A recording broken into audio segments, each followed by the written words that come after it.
Hello and welcome to Notre Cinéma Maison, where we create the films of the Zeitgeist Project with you. So, or not, if you're not part of the adventure yet. But what I'm doing today is I will read a film treatment for a short film that I'm writing for this project. The theme of the film came to me as we were brainstorming about what makes our times, you know, our century, the now. What is the zeitgeist, the spirit of our time? We had a little brainstorm on that, and of course the theme of the smartphones and the internet it came very strong. Was one of the major themes, and that's part of that I'm trying to explore with this film. So you can read this treatment if you prefer on the website NotreCinémaMaison.com, but I will read it for people who prefer who are more happy to listen to something than to read it. So here we go. The Violinist of the Subway. Working title. A young woman wearing a waterproof hoodie, a purple scarf, and a violin case is lulled by the movements of bus 189 that takes her to the Honoré-Beaugrand station from Pointe-aux-Trembles. Around her, morning commuters are in their bubbles, most eyes glued to their smartphone screens, ears clogged with small chattering earphones.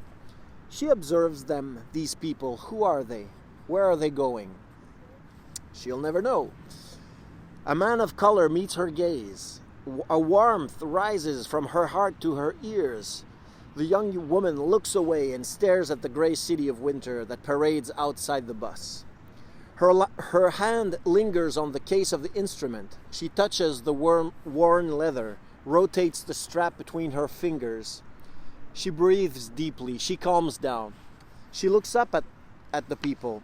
No one is looking at her. It's okay. That's how she likes it.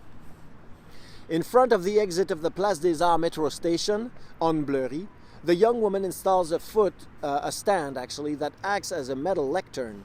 She attaches a plasticized score. At regular intervals, the doors of the station open and let out a crowd of eager workers. The young woman takes out her violin, leaves the case open in front of her, and starts playing. It is a slow, majestic, but fragile tune, which she plays by closing her eyes, letting the music fill her. People pass by without stopping, without noticing her, too captivated by their routine or their screens, which they often consult even while walking. The frail melody follows the dance of the girl's nimble fingers and hands. The varnished wood of the violin comes alive with reflections. The hair of the bow vibrates and frays a little more. The young woman finishes the piece and slowly opens her eyes. The crowd always continues to pass in front of her without seeing her. She erects a second stand, this one mounted with a selfie stick and a microphone. She installs her phone, to which she plugs the microphone. At one of the buttons of the stand, she hangs a big QR code. She gets back in front of the phone and smiles. Seen from the phone. Hello, my name is Victoria, but my mother calls me Vicky. No one notices her except a young-haired man who looks up from his phone for a moment and immediately keeps going. Still seen from the phone. I'm at Place des Arts in Montreal, and I'm going to play you my most recent song. If you like, don't forget to share and like. Thank you. The young woman grabs her violin and begins to play a fiery tune, a visceral tune, a tune that makes the soul vibrate. The piece has several movements, sometimes rhythmic, sometimes melodic, sometimes frenetic. In the phone, likes and hearts begin to sparkle. The glowing and enthusiastic comments are multiplying. A young Indian woman dances to the tune, then a German woman adds vocalizations, then a Texan, a rhythm of boots. All join the music and jam on it. In the darkness of a service center, the computers lined up by the hundreds flash their LEDs. In front of the station, some commuters have stopped, either to scan the QR code, to film the performance or to take a selfie in front of the young woman. The QR code leads to the live streaming on TikTok of the performance. People are amazed. The young violinist has more than 10,000 subscribers. The musician is lost in her music. Everything happens between her and her phone. She no longer perceives what is around her. Her fingers fly on the neck and on the strings of the violin. The bow dances like a demented creature. The finale of the piece is an extremely perilous technical passage. The young woman changed the last measures in a supreme effort and finally relaxes. The crowd applauds in scattered order. She realizes the attention she has gained and closes in on herself like an oyster. Some people want to film her, some others compliment her or want to take a selfie with her approval. She quickly turns off her phone and folds the stand, avoiding crossing their eyes. She sits on the ground in front of her empty violin case. The people finally disperse. Finally alone, the young woman watches her performance in her phone and sees the likes and the hearts sparkle. She smiles. She reads the commentaries and follows a few links that lead her to a few dancers and then to another violinist. A 10-year-old Japanese boy. Standing in a luxurious apartment with Tokyo in the background, he performs with supernatural virtuosity. He has 2 million subscribers. The young woman's smile fades. Wait, I'm having a hard time. An old lady with hooked fingers tries to extract a few coins from a small wallet. Well, I'll let them fall. I can't lean so low.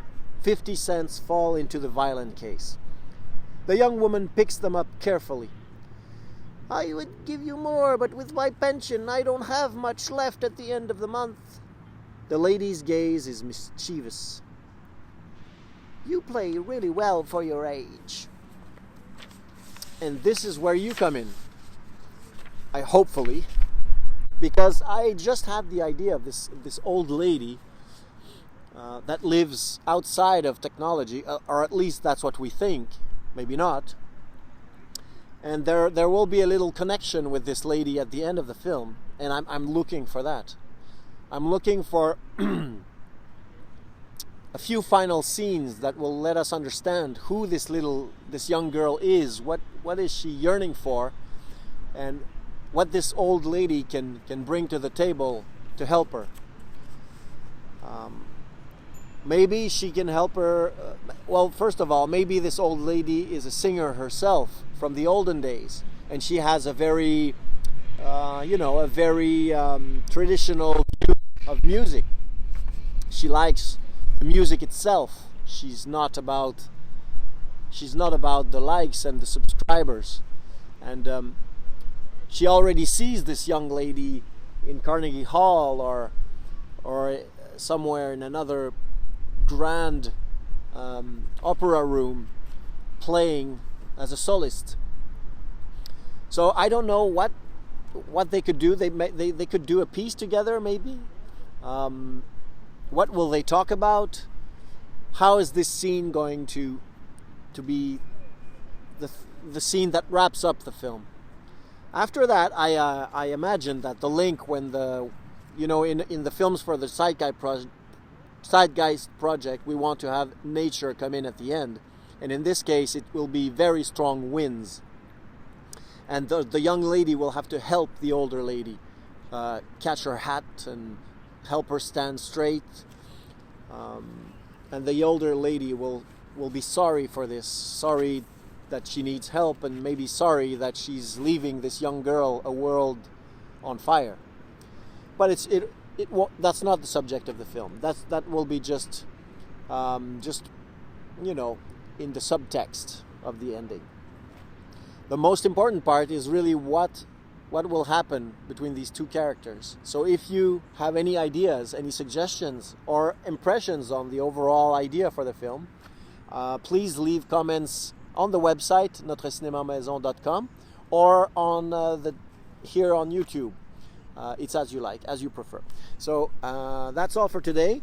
I hope you will want to take a peek into our project and maybe participate or at least follow us. So thanks a lot and see you soon. Bye bye.